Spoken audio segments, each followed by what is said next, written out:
ঠিক বলেছিস দিদি ভাই। আচ্ছা দিদু, তোমাদের সময়টা কি সমাজ এত অস্থির, এত বিশৃঙ্খল ছিল?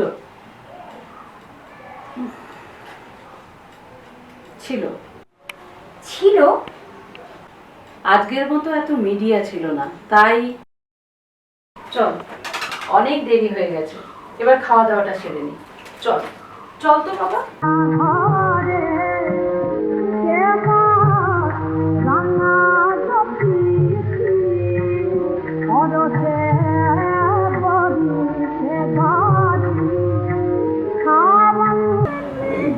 দেখ না, আমার এই কোর্টে যাওয়ার আগে ঠিক এই মুহূর্তে এই বোতামটা ছিঁড়ে গেছে।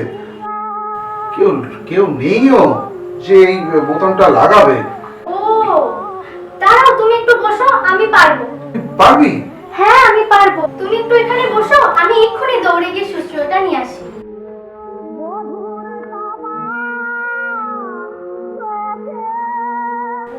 দাও দেখি বোতামটা। আচ্ছা, তোর তোর এই কাপড়টা এত নোংরা কেন রে? না না জেঠু, সব ঠিকঠাকই আছে। দেখো দেখি শরীরটা কেমন শুকিয়ে শুকিয়ে যাচ্ছে। দেখিস আবার লেগে যাবে, খোঁচা লাগবে কিন্তু।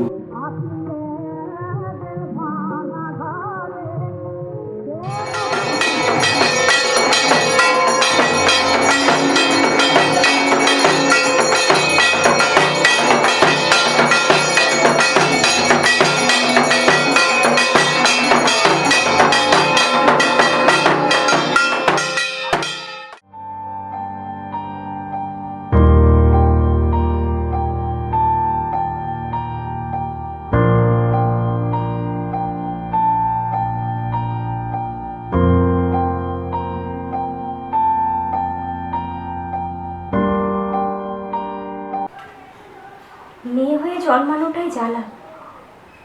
সমাজ আমাদের এইভাবেই পুরস্কৃত করে আসছে। তা ঠিক নয় দিদি ভাই।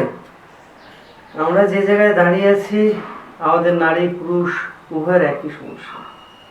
তার মানে কি বলতে চাইছিস তুই? ইস, তোকে বৃষ্টির মধ্যে এখনই ভিজে ভিজে আসতে হলো?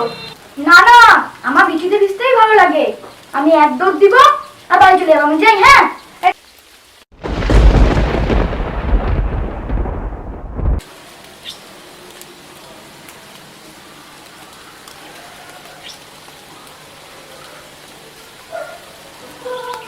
ভাই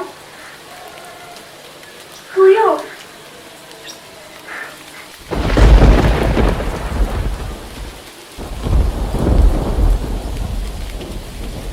বাইরে ভীষণ ঝড়, জানি না এই ঝড় আর কার কার জীবন তছনছ করে দেবে।